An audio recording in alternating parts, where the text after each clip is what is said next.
help women save lives and peacefully end abortion where you live. I can tell you exactly what would happen. The infant would be delivered. The infant would be kept comfortable. The infant would be resuscitated if that's what the mother and the family desired. You were serious about that? Be inspired to change hearts and minds by joining over 1 million volunteers taking part in the global movement happening in your neighborhood. She says, pray that I can get through this abortion. And I said, oh, no. So she went ahead and went into the abortion clinic. When she just came out, she told us, I'm not going to get the abortion. We just had a baby saved. But we had a baby saved in Memphis today. Praise the Lord. This is the 40 Days for Life podcast with your host, Sean Carney. Hello, and thank you for joining us today on the 40 Days for Life podcast. I'm Sean Carney, the president of 40 Days for Life, and your host for this podcast, which is dedicated to helping you end abortion where you live. And we are in the midst of the largest Lent campaign ever, 656 cities. So go to 40daysforlife.com and find your location. Right now, this podcast is coming out on March the 12th. We are in the heart, in the middle of Lent, with just 5 days left till the great feast of St. Patrick on Sunday, March 17th. So I know everyone's getting very excited about that. Then we will enter the octave of St. Patrick. You've been dabbling in the cookie jar. You've been skipping prayers. You've been yelling at your kids. You're not patient with your spouse anymore. You're cussing on the road. You're cussing at everybody in sight. You're way off track. And today, we will get you back on your Lenten journey. None of us have fallen off the wagon, of course, as of the recording of this podcast. But we know it's in the middle of Lent. Maybe we need to recommit. The weather started to get a little nice. That's a distraction. It's beautiful here in Texas. You know, everybody starts thinking about summer. You know, we did our time in the desert after Ash Wednesday for a couple days or a week. And I don't know, we just skipped to Easter. Don't fall for it.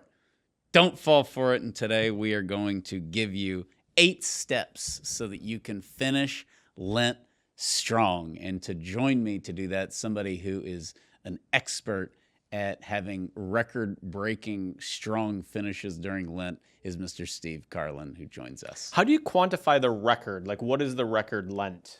No one has ever done it before like you. Ooh. And you finish so strong. People are just looking at you. Is there a unit of measurement? Yeah, they throw peanut M&Ms at you, and if you don't eat one, you finish strong. Okay. That's the system. Peanut M&Ms? Yeah, those are the best. I can resist those all year long. That's insane. No, Peanut butter. You don't like peanut M&Ms? The nuts just dilute the quality of it. I don't want that. I don't want nuts in my brownies. I don't want nuts in anything. Chocolate is better than nuts, so just put more chocolate in there. That's insane. But okay, it's like them throwing Reese's peanut butter. Yeah, or even the peanut butter M&Ms. Those things are legit. Yeah, or peanut butter blizzards from Dairy Queen. Oh, Yeah. I had one of those. Oh my gosh. That might hurt more. Those are just amazing. Why are we talking about this? So this is about finishing strong. Heather, are you finishing strong? Sure. How's your Lent going? What's in this? I'm eating. Lent's going great. Not whiskey. Okay. I gave up the Thursday after Ash Wednesday. I failed before I started, but I'm still trying. Okay, there we go. We're still going for it. So we're going to give you some practical things for finishing strong, no matter what your resolution is. Now, this is probably a good time to go back and listen to our podcast. When did we release that? Fat Tuesday or the week before? Fat Tuesday. Fat Tuesday, a great day. It was a great day. I had Never seen anything like it. I had Mexican food. I'd like to reminisce on that for the next 2 hours. Thank you. So Fat Tuesday, long time ago. Go back, listen to that podcast. We cover a lot of different things. Maybe you use that podcast to help create some kind of resolution. Basically, we gave you things to fast from and things not to fast from. And of course, there's food, there's doing more things, more time for prayer, getting up earlier, taking a cold shower, doing everything with some kind of prayer intention, somebody who has it worse than you, and offering that up for them and uniting our prayers to the crucified Christ as we follow him on this Lenten journey. But we are weak, and we need kind of a shot in the arm. And right now, we're a couple of weeks away from Easter. You don't want to look up on Easter Sunday and say, I blew it and I didn't fix it. Because everybody's maybe, unless somebody's had the perfect Lent, which I don't even know what that is, you would. It would truly be record breaking. I think Only Steve you'd be a knows. saint or something. Yeah. But yeah, so you've had this great Lent where you feel like your little resolutions, you're giving up peanut butter or whatever it was, that led to more time for God, thinking about God, doing more things with love and not just mechanically. Praying more, creating better habits that'll last far beyond Lent. That would be the definition of a successful Lent. Failing at that means, screw it, I blew it, I'm giving up. And that's what we're trying to kind of rescue people from. Yeah, there's that danger where, okay, you slipped up or whatever, you had the peanut butter M&Ms, or the peanut M&Ms, if you will, and like, oh, well, we'll go get them next year. Yeah, next Or year. you just get on Amazon, you order a case of them to your house. Yeah. You I had really one, I might as well have 278. may as before well the end of enjoy the weekend. sin. It's not a sin. It's a peanut M&M. Okay. All right. So here are the 8 steps. This one's pretty easy. You blow your resolution. This is hard. So whatever it is, taking a cold shower every day. There's a million excuses that would come up, especially for you, because where you live is cold. We're not doing this. I'm just creating a scenario that I know we're not doing. A thought experiment, Thought if you will. experiment. And you're just like, I can't do it. I think I stink. My hair. Like, I have a wife. She's not attracted to me anymore. I'm taking cold showers. I smell. This is horrible. And you take the warm shower for 2 hours. Cold showers make you smell? Well, They make you not take the shower. Maybe this is just me. The bathing process is sped up Yes, significantly. it's true. So there may be a little Corners bit. cut is what I'm hearing. Yeah, but just as the gospel, we have to put oil on our heads. So that you just kind of make up for it with cologne. So You go to the gym and you're like, I don't need a shower because like I was in the pool. I swam some laps. Like that's kind of like taking a bath. So you're exactly. You're going the chlorine, French. the chlorine, that's way more powerful than Pert Plus. Absolutely. There's a bunch of chemicals that'll kill you. If all you're doing is covering it up, you're just going French for Lent. That's what you're doing. That's what it is, with respect to France and all the wonderful Frenchmen and women. Our wonderful wonderful. We volunteers. just got a campaign in Paris, and now Heather goes on the podcast is like, man, those people stink. Gosh. Okay, so keep going, Paris. But yeah, what happens is we totally fall off, and it's not the end of the world. And we pointed that out, knowing we'd get to this point in that podcast of you're going to celebrate 25 years of marriage. Your granny's turning 95. Don't be a freaking weirdo at the party and be like, well, I gave up cake for Lent. I will not be participating in grandma. That was me in junior high. I was so hardcore. I was like, nope, sorry, friend. I can't have your birthday cake.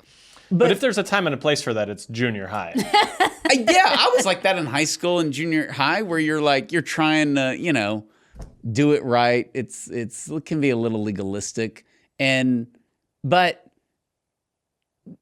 if you plan like grannies and you have the cake, that's not breaking a Lenten resolution. That's kind of planning it. Okay. I'm hearing the rationalization. Keep going. Spoken like This an is the- Irishman who observed St. Patrick's Day and my every birthday's also in Lent. St. Patrick's Day's in Lent. So I'm an exception guy for sure. So anyways, the problem is people just say, well, I already blew it. Who cares? And what happens is, this is why this is bad. It's not that, okay, so you had a sweet. It's like the world's going to end. It's that I have found, and others have told me, that will take a slice out of your prayer life. If you're going to let that slide, you're gonna apply the same to, maybe you were doing 30 minutes a day of prayer, maybe you were trying to, whatever it is, if you're Catholic, go to Mass every day, or whatever it is. You're gonna allow that to invade other areas, and we do that with every aspect of our life. That's the danger of breaking your Lenten resolution. I think there's something misguided about the philosophy too, because I think obviously we're all pilgrims, we're all on a journey, we're all headed someplace, we're all hopefully better than we were before we developed our relationship with the Lord. But this idea of Christianity is a process in many ways. And what I mean when I say that is it's not like, okay, yesterday you were a sinner, now today it's all good. Right. Like we fail on a regular basis. We struggle on a regular basis. And if anything, I think Christianity is very much, the Christian journey is about perseverance, about sticking with it, about getting back up, confessing our sins to the Lord, and trying again. I think that's what the saints did, is they just kept trying, kept going for it, kept cooperating with God's grace. And there's no like, oh, well, I blew it. We'll try again next year. Hopefully it goes better then. There's the struggle is part of the reward. I think there's an exception to that. And that is that it's revealing Lent's become a little bit of self-helpishness with kind of our world, you know.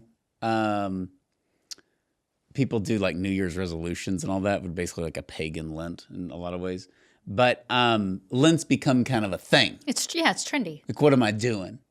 Like you can do the clean eating detox challenge, or you can do Lent, and they're all kind of one and the same. Yeah, or also you're kind of into your faith. There's a funny thing on Facebook actually, which Facebook is usually a cesspool, but it's like, hey, don't eat meat on Fridays, but it's okay to kill a baby.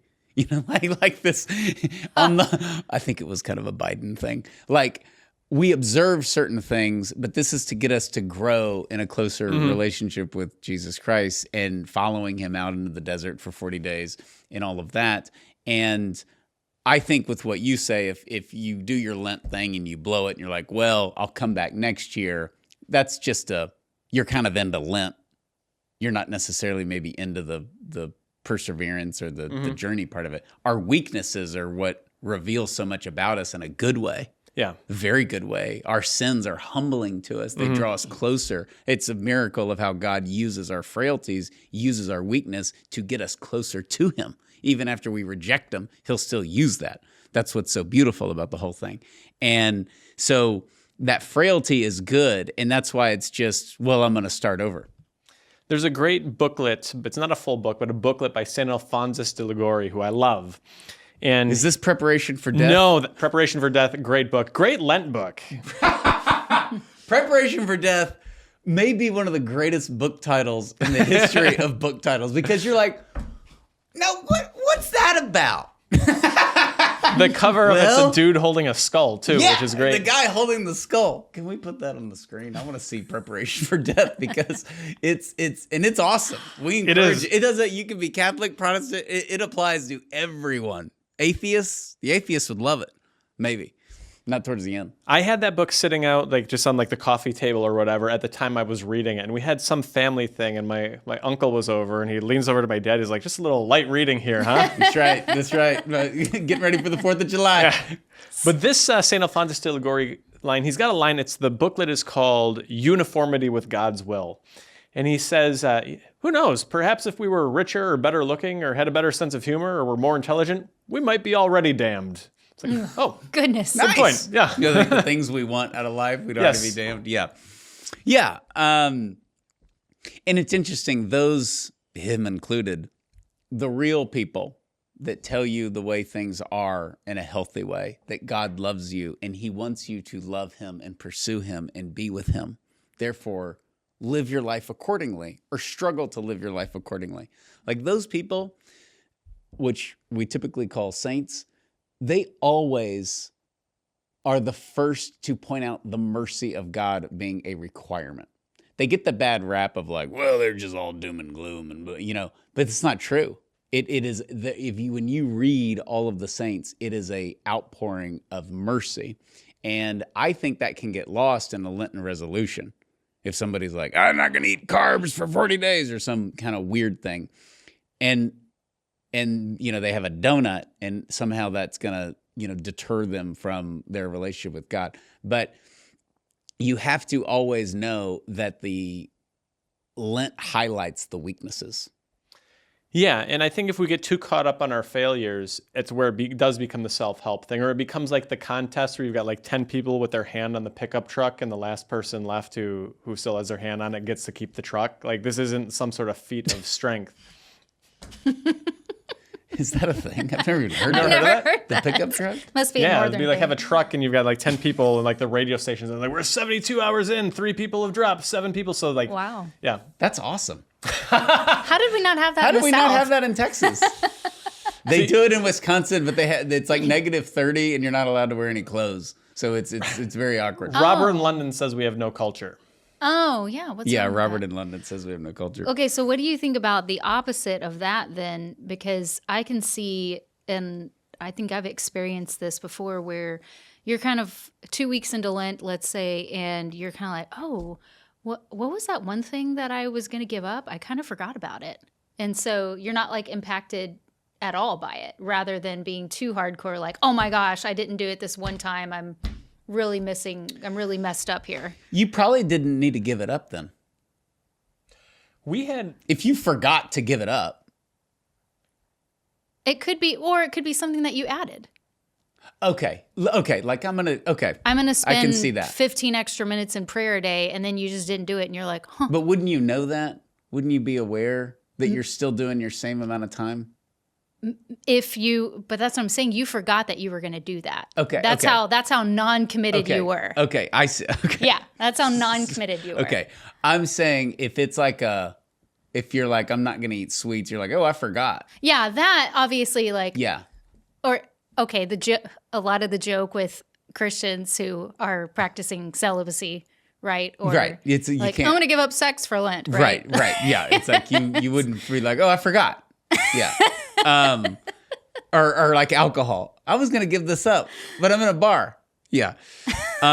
We were at Mass on Sunday, and like our church does like donuts every Sunday. And so the priest gets up at the end and makes the announcement. So like, and it's Donut Sunday and it's Sunday, so you can have donuts. I was like, what kind of fast is giving up donuts except for Sunday? Like, how many days a week are we eating donuts? Otherwise, I always thought that was cheating when I didn't accept the whole Sundays don't count during Lent. I accept it, but I think it comes from a world in which you were giving up meat for the whole 40 days Yeah. or giving up flour for the whole 40 days. I don't think it was like, You're saying, don't people regularly eat donuts once a week anyways? yeah. Yeah, Not like, cops. There's some people who eat them. Yeah, That's funny. how many days were we going to have it? I don't know. Yeah. that's funny. By the way, and we've gotten comments on this in the YouTube, on a positive, because Lent has become this fad, but also in a good way, there are more churches observing Lent, because it used to just be, the reputation was it was a Catholic thing, but I think Episcopalians have always observed it, Methodists have observed it, Lutherans have observed it, a lot of the mainline Protestants, but there's a lot of evangelicals now. Yeah. I know a lot of evangelicals that gave stuff up for Lent. They're observing Lent. I don't know if they had like an Ash Wednesday thing, but there's a lot of Good Friday services that day kind of used to get lost, unfortunately. But I think the Passion of the Christ, frankly, really helped that when it came out in 2004. So it really is. It's become a unifying thing, actually, that Lent, just with the restaurants alone. When I grew up, I was from a town that was 2% Catholic, Tyler, Texas. It's tripled. It's now 6% Catholic. But, it's Baptist country. But now there's signs everywhere for like Lent, different restaurants not serving meat on Friday. It's become a healthy cultural thing, because in the end we kind of want to be reined in by something. And New Year's Eve, it's all up to us. I can do whatever. I can exercise more. I can give up pasta. I can do it. It's just up to us. But Lent is God reining us in and Christ going into the desert, not for the sake of Lent, but for the sake of Easter and his resurrection. Okay, one last little thing on failure, which is great, and people don't like this, but the last laborer in the vineyard got paid. Yeah. Very anti-American. He didn't work as hard. Right. Got a handout. This is like the welfare guy. And yet, the best sermon I ever heard on this was from Archbishop Chaput, who was the Archbishop of Philadelphia before he retired. And he said, it's not fair. It's not fair at all. And Christ is not fair. He's generous. And then he sat down in his chair. It was awesome. Solid. Yeah, gold. Because we all sort of hear that gospel and like we get it and we appreciate it and we say all the right things. But in the Jesus, back what of was our really the point? like, come on, man. Like the guy in the back of the line's like, I'm getting paid, baby. That's what he said. Yeah. Was that- In Aramaic, though. in Aramaic. I'm getting paid, baby, in Aramaic. We'll have to ask Jim Caviezel how to say that. Okay, so the next thing to do, step it up. Yeah, enough of this mercy stuff. Yeah. Let's get back to preparation for death. So this is good. So you can turn up the volume. Okay, so let's give an example. Instead of forgetting that you added 15 more minutes, add 30 minutes to your day for prayer now. Yes. If you, let's say you like if you're really going to blow it, like we gave up sweets. So then I leave here and I eat like the greatest thing on earth. I wish it was like my wedding cake. The Great American Cookie Company cakes. I don't know what they do. Why is that better than like some 5-star steakhouse like in New York dessert? Like that Great American. It's unbelievable. One of life's mysteries. So I go and I eat one of those and it's like, oh my gosh. And I'm like calling you. I'm throwing up, all this stuff. Eating the whole thing? Yeah. Nice. If you're going down, you're going down. Like sitting down and having like ordering Commit. a party sub at Subway and Yeah. just going to town on Got it. some milk, I'm going to balance it out. Some calcium. So it's like, okay, well, I'm not going to keep giving up, or I'm going to give up sweets again. Yeah. But I think we can Recommit. do extra thing. We could fast for a whole day. Mm-hmm. We could have one meal a day. Which now we've done the podcast and had to talk about the intermittent fasting because fasting's now this craze, this like you think better and it's good for your brain and your organs and all We've this. You lose rebranded weight. skipping breakfast We've and intermittent rebranded fast. skipping breakfast, and it's Yes. just kind of funny.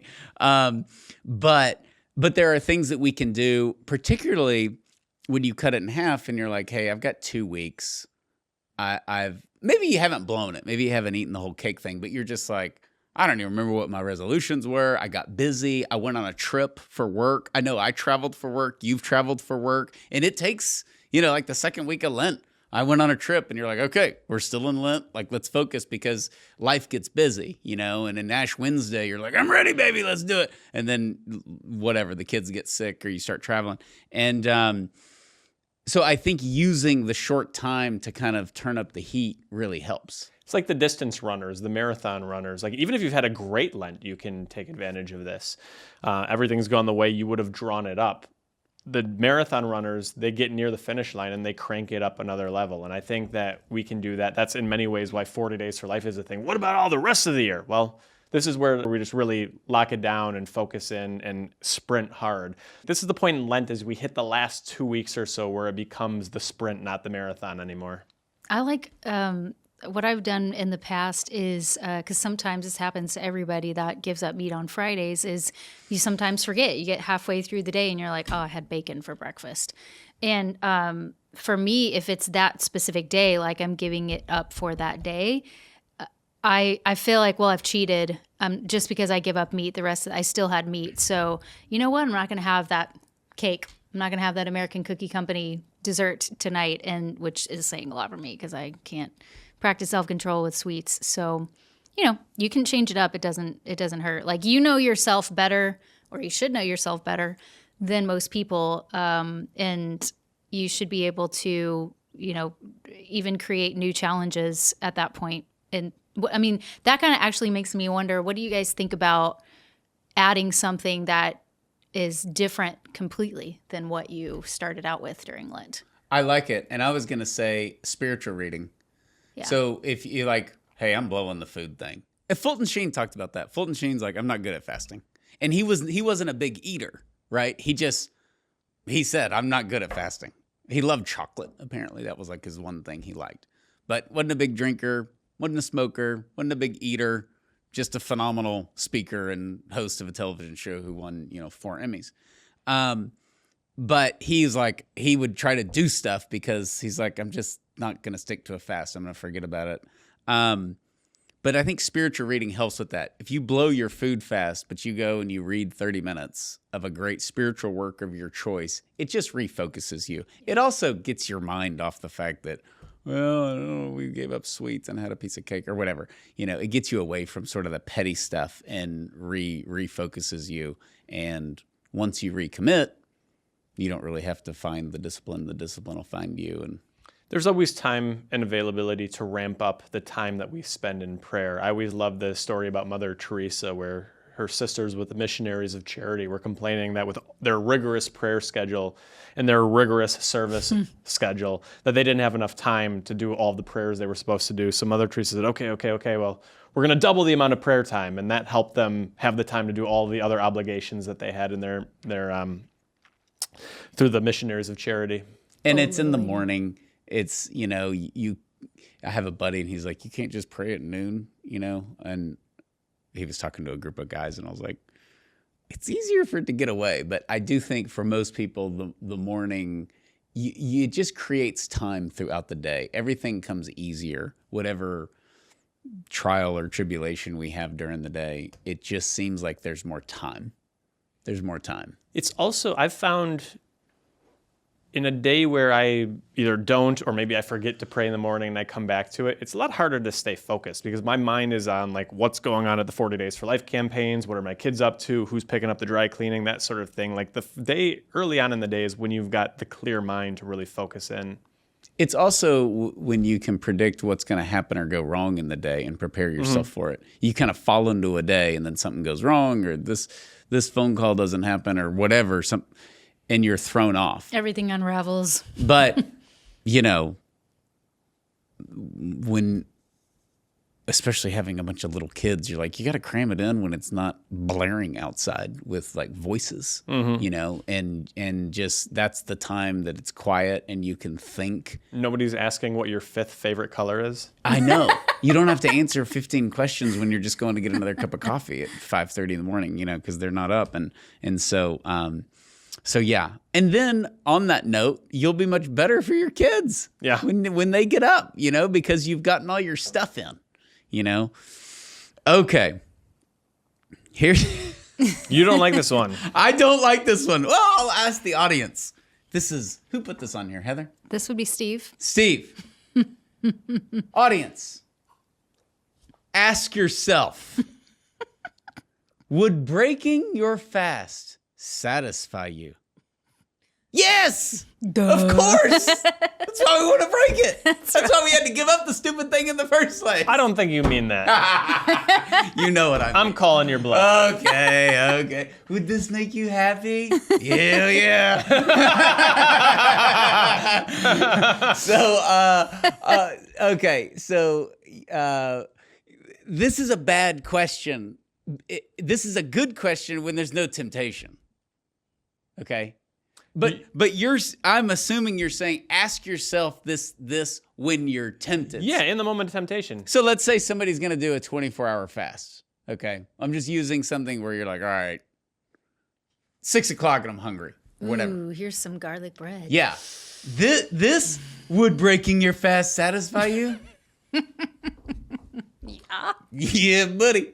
That's fair. But I think there's other cases in which it would make a difference. Correct. Like, hey, there's the peanut butter cup that we're talking about. Like, you can eat that peanut butter cup and you're just going to hate yourself afterwards. No, and that's true on the little stuff. Yeah. But I think on big stuff, when if you're plowing through, it doesn't have to be anything with Lent. It could be like a work project. It could be whatever it is. And you're just like plowing through.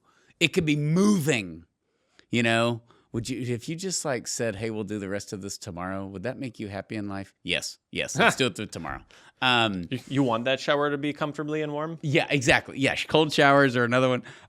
So that's why I think there is a practical part to this that I hope the audience enjoyed. Yeah, that's fair enough. But I do think it's worth mentioning, like, so many of the things, like, there's big things to fast from and there's little things to fast from. And sometimes we can get so caught up, particularly in the middle of Lent, like, dang it, I just want that cookie.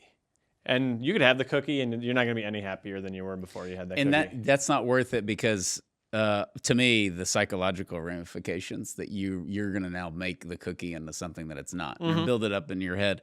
I think where this is a problem is something you said on the podcast, which is very good, of all of a sudden, so you're going to go, you're going to go in your room or wherever, and you're going to do your daily prayers. It's Lent. You're adding 15 minutes. Let's say you're going to do 30 minutes. Maybe you're going to read whatever it is, 30 minutes or an hour. And you have a big decision to make, I think, in doing that. Is your iPhone going in that room with you? Because that's like taking the devil and, you know, a bunch of random acts that could just pop up called text. Mm-hmm. So are you using your device for that prayer?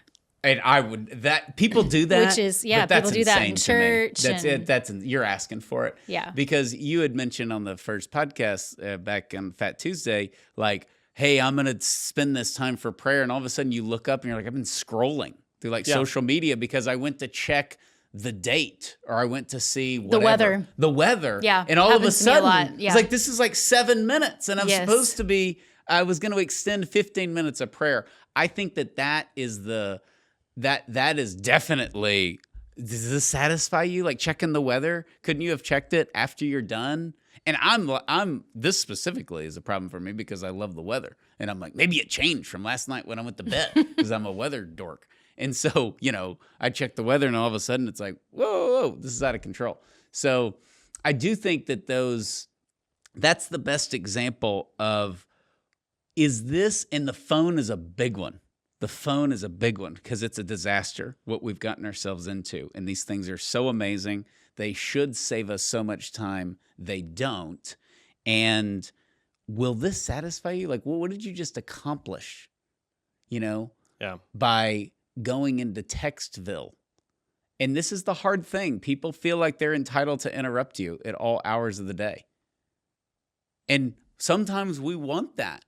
I want my teenagers texting me, you know, and telling me whatever, the car's broke. But that's less than 1% of the time. Yeah, it becomes sort of this vicious cycle. Whether I should check my email, check the news headlines. Maybe the email came through. Like there's just no end to it. You can kind of like, your mind starts kind of rolling. Like you see the radar where it's like beep, beep, beep. And you're just scanning for whatever it is that comes into your path. So the great philosopher, Jerry Seinfeld, has a new thing on this where he talks about, we have anxiety issues, right? There's all-time level of medication and everything, and people are very anxious. They're very nervous. They worry about stuff. And he talks about how, does it have anything to do with the combination of two things? Number one, we wake up and then we drink coffee for 10 straight hours, all while being glued to this device, wondering if we haven't gotten back with somebody, if somebody's going to reach out to us. Do we need to call somebody? Do they need to call us? Are they going to get mad? Are they going to get mad? What do they think? Should I use an emoji? And then we wonder why we're on all this medication for anxiety because we're just like, yeah, you know. And I think it's a very funny point. But the start of the day is basically our time to like do an emergency break. Like, I will control how fast this day takes off. And frankly, I think for people's jobs, I love this. I'm a morning person, but I love when that time is dedicated and you do it. And then you can get on an iPhone and a computer and use our technology and get a billion things done before lunch. And it's awesome. I'm not like an let's go live on the mountain technology guy. I think iPhones are a freaking miracle of what we can accomplish. You look at like 40 Days for Life, you know, I mean, we wouldn't have been able to spread it, all these countries without an iPhone. That's just a reality.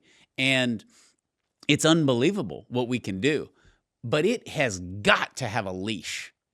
This is where the business people have figured this out, like the consultants. And that's why you'll hear like, the first thing you do in your day shouldn't be go through your emails. And I kind of started to take that into consideration. And like first thing I do when I wake up in the morning and start work is not emails. I like get one big thing done and then we'll take a look at the emails. And they're just like 40 Days for Life or Lent are not diets. They're not a business approach either, but we can learn something from it, which is like focus on the basics. What is the most important thing?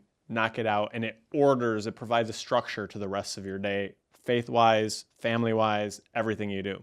Yeah. There was a comedian that came out with a bit a few years ago where they were quoting a stat that said 20 years ago, 98% of people, the first thing they did when they woke up is they peed.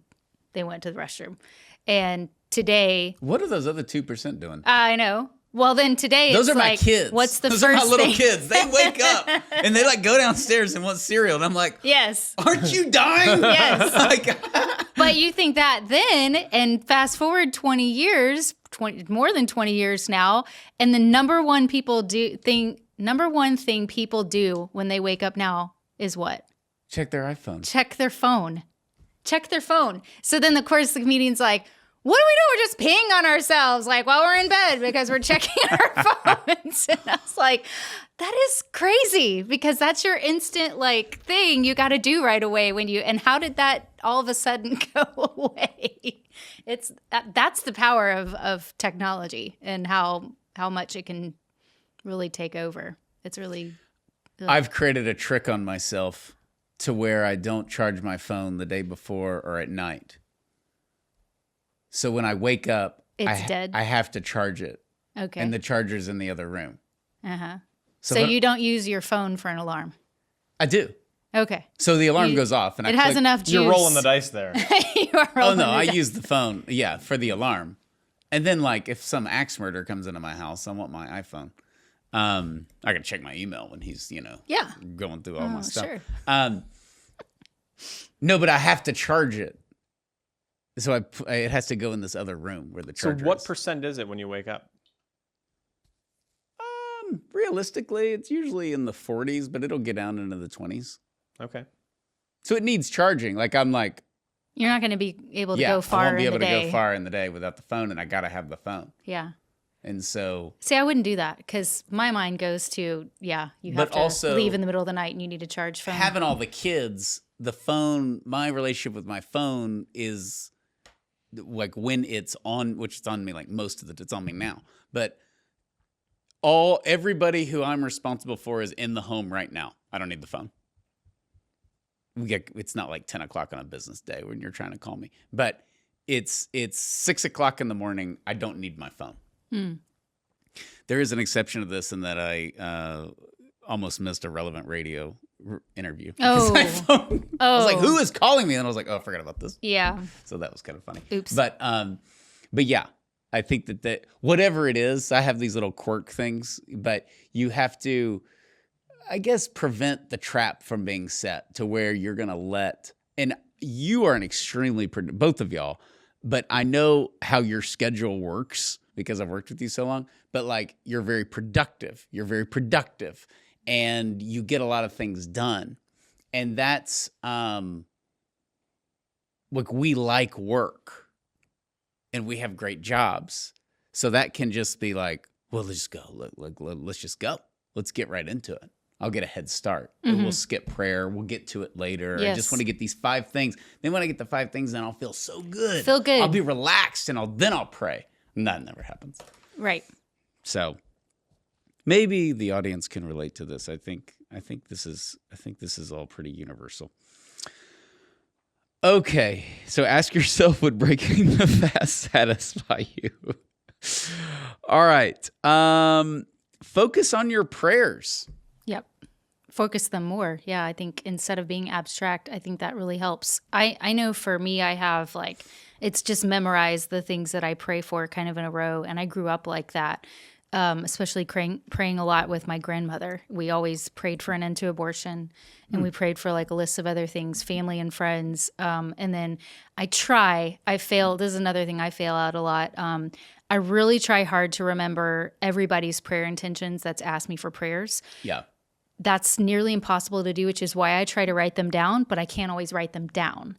So at that point, I just have to say, Lord, you know those prayer intentions. Also, that's why I pray right away when someone asks me, because if I say I'll do it later, it likely doesn't get done. So I pray right away for that intention and then try to remember that later on in morning prayer time or something like that. But that really helps you focus on those things, and it could get you down if you're praying for a lot of, hard things, relatives with cancer or somebody going through a divorce or something like that. But that's also that opportunity then to give that to the Lord, because you can't sit there and just dwell on that and let that set the tone for the rest of your day. You've got to focus and not just ask the Lord for these things, but also pray in thanksgiving for all of your blessings and the gifts that you have. It's great. And it gets you out of yourself. Yeah. Especially in the second half of Lent, because sometimes you're going to like, oh man, I just want that M&M, or I just want that whatever. We just want, like that Henderson the Rain King. I want.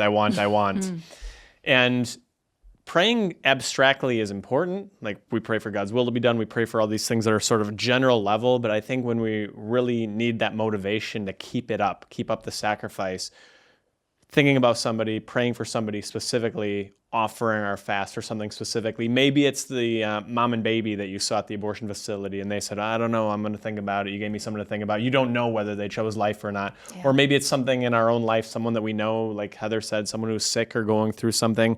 When we put a face on our prayers, it just a little extra motivation when we're feeling fatigued.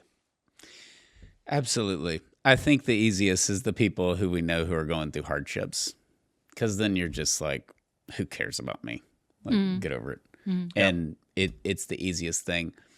I think on the total flip side of that is your intentions of just gratitude to God for your life and your whatever it is, your family, your parents, whatever in your life. We just don't spend enough time thanking God, and that's my problem. And I like cynicism, and I can be sarcastic, and I think all that's fun and healthy at a certain level. But I think sadly there's real cynicism out there, and people are depressed and they don't think there's hope, and they watch too much news, and there's no silence. There's no slowing down. It's just noise, and it's you read the headlines. So the headlines are actually kind of comical now, but it's just this horrible word after horrible word telling you about this horrible thing. And we forget that in so many ways we're spoiled. We're spoiled children, and we're not grateful enough for what we have. And I really think that can be overlooked, and it just helps us not want. Yeah, and dovetailing that, focusing our prayers and focusing our fasting and sacrifices, all of that can be super helpful if there's something in particular, like a sin that we're struggling with, whatever sin it is that it may be. We have that as a reminder that humbles us, as we've talked about. We can't do this on our own. We need the help, and that can be a little extra motivation to cooperate with God's grace. He's looking to give us the grace to overcome this sin, but we've got to do our part. My wife was just reading, I think, Divine Surrender to Divine Providence. I can't remember the exact title Surrender of it. to Divine Providence. Or it was either that or it was the Dialogues of St. Catherine of Siena, and says, it was Catherine of Siena. So God said, I created you without your help. I'm not going to save you without your help. Oh, there we go. Yeah. It's, he wants us to participate in this. And it's the beautiful thing about St. Peter. He's crucified, but he's crucified upside down. Yeah. Oh, gosh. And it's amazing. We had our Rome conference, and we got to go on the Scavi tour and the bones of St. Peter. And they only let 250 people a day do this because you're under like 5 levels of Rome, and going through these little tunnels, and they have humidifiers because otherwise the thing would just turn to dust. It's pretty amazing. But when they first found the bones of St. Peter, there were no feet because they cut them down. It's just like so practical. It was awesome, and you think the whole time, like Paul and Peter just going to Rome, which was suider, but just freaking awesome. Yeah. Awesome. Yeah. And making it a long time. Actually, Peter was old. And just comparing that to, I'm not doing the thing where I'm like, and we're a bunch of wusses these days, but keeping perspective of how our faith was preserved through the years, through the martyrs. It's like we had Ruth on the podcast a few years ago. She grew up in Saudi Arabia, returns home to Canada and says she's going to start 40 days for life, and people say you're going to be persecuted if you do that. Yeah. I grew up in Saudi Arabia. What are they going to do? Kill me? Yeah, the Canadians. Yeah, it's just The Canadians now probably would, but the Canadians probably would. But it is. It's just great perspective of what we, with our freedom and our health.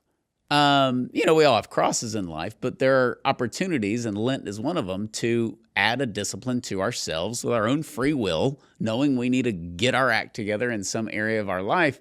And we won't always have the capacity to do that. We won't be healthy. We'll lose our minds. And that's one of my favorite parts of the imitation of Christ, is that there's a lot that you can do to grow closer to God that you won't always be able to do. mm-hmm. Because you could be paralyzed. You may lose your mind, Yeah. And that's a really, I think, mature way of looking at it. But the crosses come no matter what. It could be sickness, could be people in your life, could be job, it could be a number of different things. And that's why the fasting here, as trivial as it sounds that we're talking about cookies and cookie cakes and Peanut M&Ms. What does our Lord say? If you're faithful in small matters, you'll be faithful in the large matters. And I think this is sort of our training ground for that. We're faithful in these small things, and it equips us when we are called upon to be faithful in the great things. And it's a mistake to blow that off. Yeah. It's a mistake to blow off the little things and to look down at people and say, well, that's petty. Oh, give me a break. You're doing all this stuff. What is this system? We can burn in hell. You eat a peanut M&M, and that whole thing. And that, number one, belittles the reality of hell. But it also belittles the small acts of charity that we can do, that we're called to suffer. Years ago, I remember I was really frustrated with myself because I kept trying to add a certain amount of prayer time at the beginning of my day because I knew I probably wouldn't get to it otherwise. And I was just failing just constantly. And I was sick of it. I was like, when is this ever going to be important enough for me to actually make happen? And so then I kind of tweaked it and I decided I'm going to pray that God gives me a reminder to pray throughout the day. It doesn't matter what. It doesn't matter if I stop for 5 seconds and just say, thank you for the rain, Lord, or thank you for this friend that's been in my life for 10 years, whatever it was. And that started happening more and more, and that started increasing my prayer life. And I find that when I am lacking, when I'm, what you said, Sean, you're going through the day and it's just noise. And I find myself doing that sometimes, like I'm listening, okay, I've got to do all these things on my checklist. And in the meantime, I've also got to be listening to all these things and catch up on these things. And so it's one after another. What has been so cool is, shout out to Jonathan Rumi because he's got this little ad that pops up now in some of the things I listen to. And instead of just the automatic skip ad, he starts out by saying, I know you're busy, but will you take time to pray with me right now? Yeah. And I'm like, yes, I will, Jonathan. It's a good ad. I've Jonathan seen it. Rumi. It's awesome. It's so great. At first, I was like, this is so cheesy and so hokey. And then I did the prayer with him. Exactly. I was like, I'm not going to skip a prayer. Okay, this is great. It's and then very well done. He sells you on it. Oh, like, yeah. it's good. It's like, what is this? Is there a new episode of The Chosen? And then you're like, he's talking to me right now. Does he use the Jesus voice from The Chosen? No, he doesn't. I think doesn't. it's No, he only it's- has the Jesus voice. He's only, so the poor guy. Is he married? I don't think so Is he going to be able to get married? because he's played Because Jesus. he's Jesus. So. I mean, how's that girl? Well, he'll tell you he's a huge sinner. You so. walk around the house acting like you're God. Just walk on water. That's endless. Okay. All right. So so focus your prayers. We're now foreshadowing his future marital disputes. Focus your prayers. That was the last one. Okay. This is nice. Very practical. Observe Lent from here on out in a way that you enjoy. Sounds like prosperity gospel. It does. What kind of heresy are we spouting here? Where's the suffering and the sacrifice? Make every day a Friday. That was one of Joel Osteen's book. But God died on a Friday. But so, yeah. Wow. So you have to sacrifice, but the goal is not to make yourself miserable. Yeah, I mean, that sometimes is part of it, but it's not the main point. Take up spiritual reading you enjoy. This to me is an easy one, and there's so many great books available and all that. It doesn't matter what denomination you are. Pray change it up. Go for a walk. You and Laura go on walks. I love to walk. I don't know what it is. I'm like the old guy or whatever, but like there's few things I enjoy more than just walking around. And so like, don't get me wrong, like praying in your space or in front of your candle or whatever on your knees, all those things are very good. But as we increase, there's nothing wrong with taking a walk and praying. There's nothing wrong with that. I remember one time I was at a talk. It was a Catholic talk, and so the priest was like challenging all the men in the room to like pray the rosary daily. He's like, if you're doing like half of it on your way to work and half home, like God just cares that you're praying. Like it doesn't have to be like exactly just perfect or you skip it. So I think it can be very helpful. Some people have like their prayer chair that they like to go, but whatever it is, I mean, there's certainly a lot of different ways to pray, but if we're increasing it, I think there are various sorts of devotions that we feel a natural attraction to. And just because we don't suffer in the course of doing them doesn't make them somehow less worthwhile to our spiritual growth during the season of Lent. And you got to change it up. You got to change it up. And I like consistency, and I don't like changing it up. And then like 5 years ago, I was like, I'm an idiot, and I'm going to quit listening to myself. And you just have to switch it up. I think something that people do, we have them do it, we encourage it at the 40 Days for Life vigils, pray the Psalms. Mm-hmm. Just from here to Easter, you could just go through every Psalm. Mm-hmm. They're just beautiful. It's absolutely gorgeous. It's easy. It links us to the coming of Christ. The Psalms are just, I think, my favorite of just getting out of yourself, realizing how much God loves us, you know, and just his constant pursuit of us. It's just, it's great poetry. Okay, number 6, Memento Mori. Remember your death. Have you been practicing that Do it. voice? Remember what's coming. I'm doing So the here, Sean Carney we're going to go voice. from observe Lent in a way that you enjoy. And Memento Mori. Make you feel nice. And then the next one, you're going to die. Preparation for death. That's what we talked about. Yeah. It's coming, baby. You talked about the Psalms. Here's a psalm that will help you remember that. Psalm 144, verse 4, man is like the breath, his days are like a passing shadow. One of the reasons I thought of this particular one to remember our death is because as we're craving something, we're tempted to give up the thing that we're fasting from. All this stuff passes very quickly. Anything that we're attached to, small or large, other than the Lord, is going to disappear. Like we're going to lose everything that we have quickly or slowly, but we're going to lose it entirely except for the Lord. So it's an opportunity for us to really cling to the Lord because he's all that will remain in the end. You don't see a trailer hitched up to a... It's What is that you called? ever haven't seen a hearse. a hearse with a luggage rack. God bless you, George Hearse Strait, with a for rack. giving us clarity that you can't take it with you and that we will see you on the other side. I'll see you on the other side. Yeah, it's a good Okay, one. so thank you, George. He's always got his... Don't even talk about him dying. Oh, that's going to be a sad day. Whew. Be rough. He'll be like Elvis. He'll never forever. die. He'll never die. He'll live forever. He'll live forever. Psalm 90 says we're only here for 70 years or 80 for those that are strong, and most of those are spent in emptiness and pain. That's my kind of scripture verse. More inspiring words from the Holy Scriptures. And then I'm thinking the psalmist really 70 years or 80 for those that are strong? Maybe now. I mean, I've wondered about back that then, myself. Yeah, back then, you know, you make it to 50, 55, you're doing good. We've got all these preservatives now. We're living forever. You know, it's all this health food. Potassium benzoate. I just Doritos. heard the oldest lady in the United States is 114. See, but here's what they're going to do. They're going to go and bother this poor woman, and they're going to go through her pantry, okay? And she's going to have microwave popcorn and a bag of pretzels and a 6-pack of Miller Lite. And bacon. And some fruit and bacon. And a pack of And Marlboros. she'll have the like the real cream. Like, you don't even do half and half? Hell no. She's put the cream in her coffee. And then they'll just be like, so, genetics. Genetics. Yeah. There you go. But if she were to keel over at 60, they'd be like, God, she had the Miss Baird cinnamon rolls in her cupboard, you know. It's just, so that always cracks me up. That was the old guy who was in Cigar Aficionado. He was 108. And he was the one that had whiskey in his coffee every morning and smoked a cigar every day. I had a great uncle who lived to be 98, and he had a beer every day at noon. Every day you drink a beer. And it swings both ways, right? I am under the belief, I'm not one of these people, and I like beer and I like wine. But the whole like, it's good for you. You know, I will admit there's probably no nutritional redeeming value of alcohol. Okay, I would accept that. Okay, but it lightens your mood.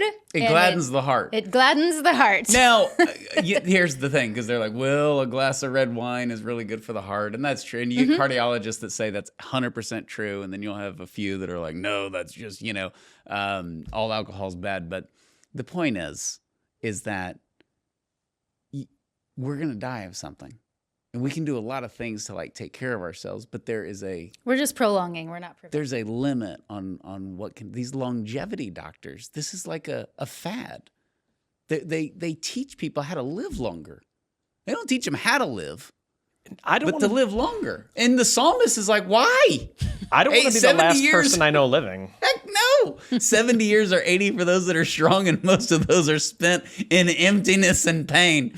Sign me up for 10 more years. You know, I mean, it's just kind of a funny, which is another, if you want, suggested spiritual reading, the Imitation of Christ. He just covers it all.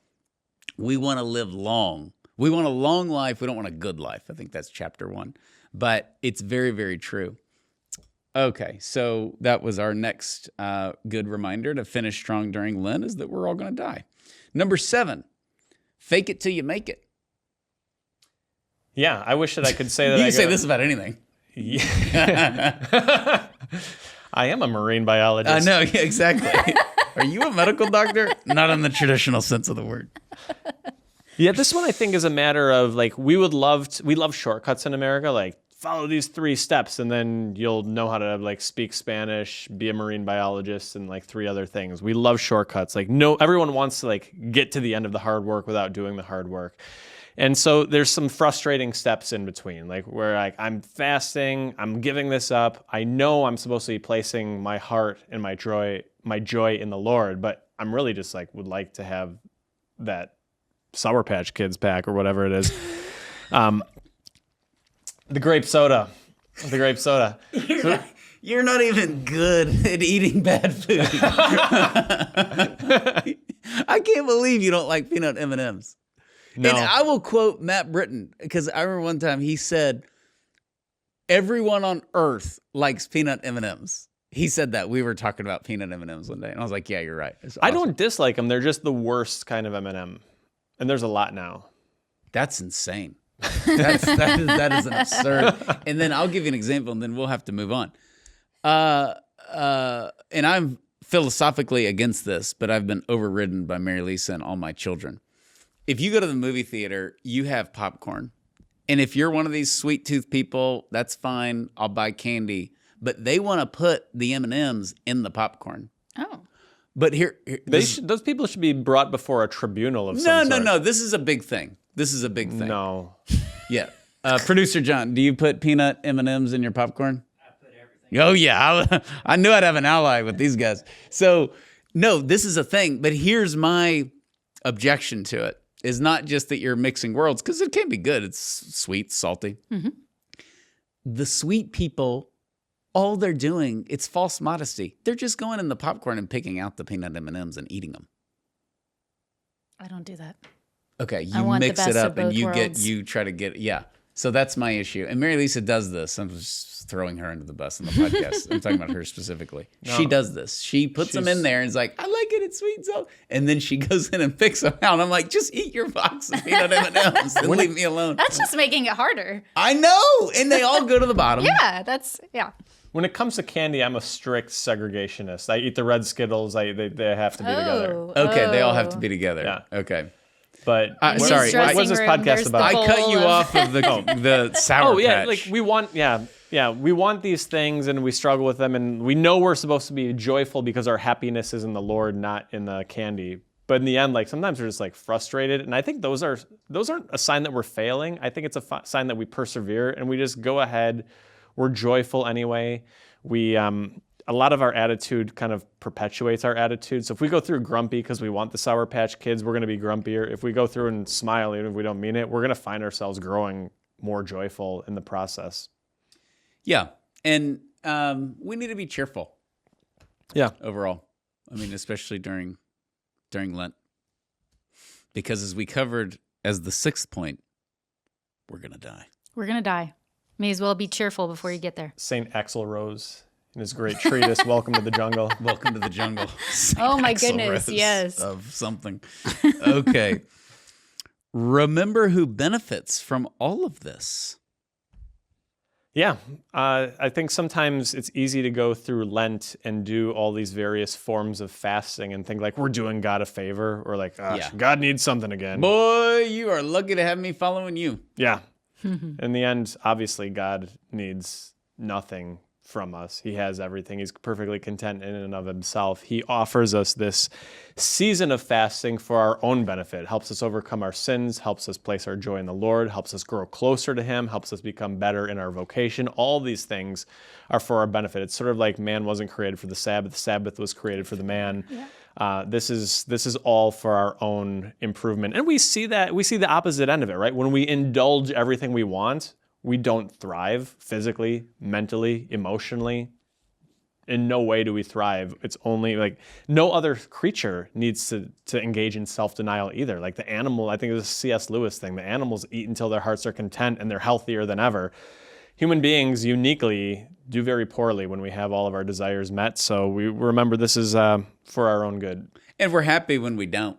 That's the great irony, is that we're content. We're happy. Self-denial puts us in a good mood. When we grow closer to God, we're happier. Yeah. There's a lot of unhappy people. Which is the most Memento important mori, thing. Heather. Memento mori. But all of the social science research bears this out, right? Like if you take a look at like what people say they're satisfied, like it's consistently devout believers who are happiest in life. Even given that we're supposed to be Puritans who hates any sort of pleasure of the body, like it's the religious people who are the most joyful. Yeah, it's very true. It's very true, and it's the built-in beautiful gift of Christ, which is sacrificial love. Sacrificial love makes you happy. Living for self makes you miserable. Okay, here's the 8 steps to finish Lent strong. Number 1, we'll put these on the screen. Start over if you fell. Number 2, step it up, a little bit more intensity. Number 3, ask yourself, would breaking your fast satisfy you? And there's an asterisk on this one. Be very careful where you are when you ask yourself that, what you're facing. Number 4, focus your prayers, be more intentional. Number 5, observe Lent in a way that you enjoy. Number 6, memento mori. Remember that death is coming to us all. Number 7, fake it till you make it. And number 8, remember who benefits from all of this. It is us if we grow closer to God. If you really struggle giving up candy, just get some of your kids' vitamins. They probably taste like candy. In other words, cheat is our final lesson for today. That was not the final lesson. I'm still creeped out by the look on Heather's face when she was like, memento mori, death. I've been around you too much. Yeah, that was really, really scary. The dark side. Okay, happy Lent, everyone. Happy St. Patrick's Day. It's on a Sunday. Forget Steve. Have a donut. St. Patrick's. Get a green donut. Some orange sprinkly things on top. Be great. Be sure to celebrate St. Patrick's Day. Be sure to participate these last few weeks as we are closing out the largest 40 Days for Life campaign ever. Find your location. A lot going on. Remember, 40 Days ends on Palm Sunday. We do not go into Holy Week. It is truly 40 days, so it ends on Palm Sunday. And be sure to rate, review, share this podcast. We will put a link to that original Lent podcast. If you're on a Lent kick, you wanna get some more motivation, go listen to that one that we did on Fat Tuesday. So thank you, Steve. Thank you, Heather. We will see you next time. God bless you.